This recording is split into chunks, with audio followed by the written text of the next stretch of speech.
Le 8 décembre est un jour férié au Portugal. C'est le jour de l'Immaculée Conception. C'est aussi un jour important dans l'histoire de la ville de Lyon. C'est le jour de la fête des Lumières, un jour où les habitants de Lyon ont pour habitude de mettre à leur fenêtre un lumignon, une bougie. Cette tradition remonte au XIXe siècle, celle de mettre des lumières à sa fenêtre. Une statue de la Vierge devait être érigée le 8 septembre 1852.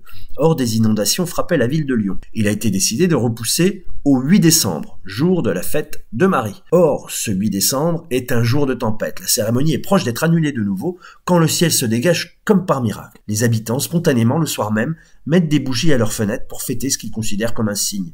Les autorités religieuses en font de même avec la chapelle de Fourvière qui illumine la nuit lyonnaise en ce 8 décembre. Une fête et une tradition sont nées. Tous les 8 décembre depuis lors, à Lyon, on fête les Lumières. À Lisbonne aussi, et c'est une première, au restaurant Le Samoil. Les bougies sont bien présentes et le menu est résolument lyonnais.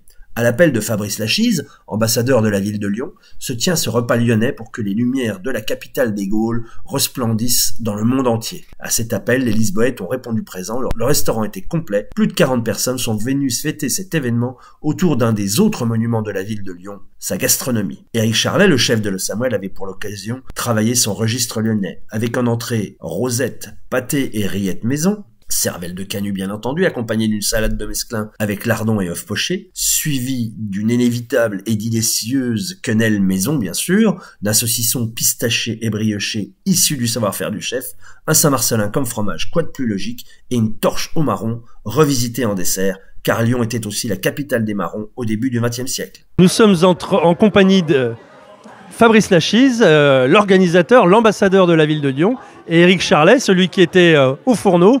Alors, monsieur l'ambassadeur, mission accomplie pour cette fête des Lumières ? Excessivement heureux, mission plus que réussie. Grâce au travail d'Éric, grâce au travail de la French Radio, effectivement, on était plus de 40. Donc c'est vraiment un succès aujourd'hui. Merci infiniment. Chef, comment c'était au fourneau ? Ça a été un petit peu de préparation, mais bon, on était vraiment très ravis que Fabrice nous fasse confiance pour cet événement et on a vraiment pris beaucoup de plaisir à cuisiner ce soir.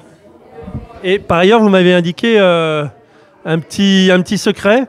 Devant le succès de cette soirée, vous avez décidé d'avoir un très beau geste à destination d'une association. Je vous laisse continuer. Oui, alors on s'est dit que c'était le moment de participer et qu'on allait donc verser 10% de la recette de ce soir à Women Lisboa, donc l'association qui est pour la défense des droits des femmes. Eh bien, merci beaucoup, messieurs, et bonne fête des Lumières. Merci beaucoup et bonne fête de Noël à tous. Merci, à bientôt. La French Radio, Portugal.